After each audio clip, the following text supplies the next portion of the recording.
Tragedy کا لفظ اگر ٹریجڈیا سے نہیں ہے تو پھر آخر یہ کہاں سے آیا ہے؟ محققین کے نزدیک یہ ایک اختلافی مسئلہ ہے اور ازل سے اس پر اختلاف ہوتا آیا ہے، اور ازل پر نہ آپ کا اختیار ہے نہ میرا۔ دنیا کا انحصار چونکہ اختلاف پر ہے، اگر آپس میں اختلاف نہ ہو تو اچھے برے کی تمیز اٹھ جائے اور دنیا کا نظام ایک دن میں درہم برہم ہو جائے۔ اس لیے ہماری اور آپ کی عافیت اسی میں ہے کہ اختلاف کو برقرار رکھا جائے، کیونکہ دنیا کا خاتمہ نہ آپ کو منظور ہے نہ مجھے۔ ٹریجڈی اور کامیڈی کا یہ چکر اتنا آسان نہیں کہ فوراً ہی سمجھ آ جائے، ورنہ آپ کو یہاں آنے کی ضرورت پیش آتی ہے نہ مجھے گلا پھاڑنے کی۔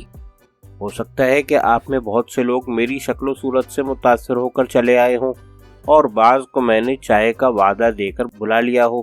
تاہم علمی خدمت چاہے تحریش ہی سے ہو، ادب کی خدمت ہے، لیکن ہماری ٹریجڈی یہ ہے کہ ہم اپنی کہنا جانتے ہیں، دوسروں کی نہیں سنتے، اور عذر یہ لاتے ہیں کہ اگر ہم بھی کہتے رہیں اور آپ بھی بولتے جائیں تو سننے والا کون ہو؟ سننے کا مسئلہ اتنا کڑھپ نہیں ہے، سننے والے ہر جگہ مل جائیں گے۔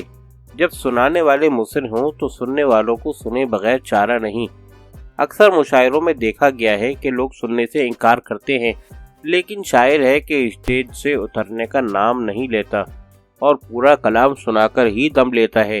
ایسے موقعوں پر یہ بتانا مشکل ہو جاتا ہے کہ کس کی ٹریجڈی ہوئی اور کس کی کامیڈی، کیونکہ یہاں گول کردار اور چپٹے کردار کچھ گڈمٹ ہو جاتے ہیں۔ چپٹی ناک والے سامعین گول مٹول کرداروں پر آوازیں کسنے سے باز نہیں آتے، حالانکہ گول ہونا فطرت کے اصولوں کے عین مطابق ہے۔ زمین گول ہے، اگر چپٹی ہوتی تو ہم سب لڑک گئے ہوتے، اور بعض تو اب بھی لڑکتے ہوئے نظر آتے ہیں۔ گول آدمیوں کو لڑکنا زیب بھی دیتا ہے، لیکن جب چپٹے لوگ لڑکتے ہیں تو گول آدمیوں کو ہنسی آتی ہے۔ یہ اپنی تسکین کا سستا طریقہ صحیح، لیکن دنیا سستے مال پر مرتی ہے، چاہے اس میں کھوٹ کا احتمال زیادہ ہو۔ ٹریجڈی اور کامیڈی ایسے ہی نظریے ہیں کہ کہیں گول مٹول آدمیوں کی کامیڈی ہے تو کہیں چپٹے آدمیوں کی ٹریجڈی، کیونکہ چپٹے آدمیوں کا گول ہو جانا ممکن نہیں، لیکن گول آدمیوں کا چپٹا ہو جانا بہت آسان ہے۔ اس سے نقادوں نے وہ طریقہ نکالا ہے کہ ٹریجڈی میں کامیڈی ہو سکتی ہے، لیکن کامیڈی میں ٹریجڈی نہیں ہوتی۔ کہنے والوں نے بڑے پتے کی بات کہی تھی، اگرچہ خود انہیں احساس نہ تھا کہ وہ پتے کی بات کہہ رہے ہیں، ورنہ شاید وہ کبھی نہ کہتے۔ علم میں دوسرے کا فائدہ ہے اور دعوے میں خود اپنا، اس لیے دوسروں کو دھوکہ دو۔ علم کے حاصل کرنے سے روپے کی بربادی ہوتی ہے، اور روپے کی بربادی انسان کی بربادی ہے۔ بس انسان بننا برباد ہونا ہے تو کیا حیوان زندہ نہیں رہتے؟ حیوان بننے کے بڑے فائدے ہیں۔ آپ ایک وقت میں کچھ چھٹاک اناج کی بجائے 2 سیر چارہ کھا سکتے ہیں، آپ بچوں کو ڈرا سکتے ہیں، آپ دم ہلا سکتے ہیں۔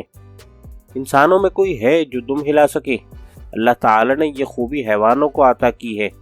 جانور اس کی بڑی برگزیدہ مخلوق ہے، کیا آپ برگزیدہ ہونا پسند نہ کریں گے؟ کہاوت ہے کہ بڑا بیٹا اور کھوٹا سکہ کبھی نہ کبھی کام آ جاتے ہیں۔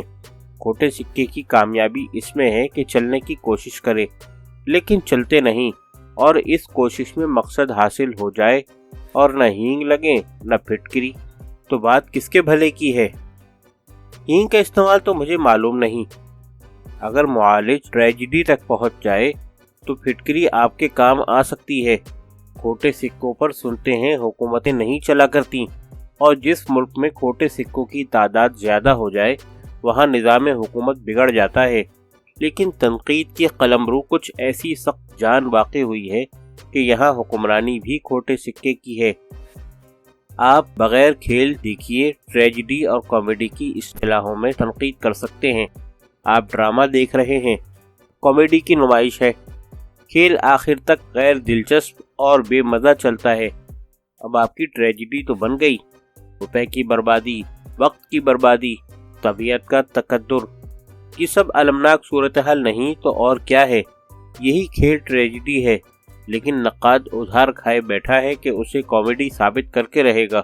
نقاد کا یہ ادھار جو وہ کھائے بیٹھا ہے، ہو سکتا ہے تھیٹر کے مالک سے ملا ہو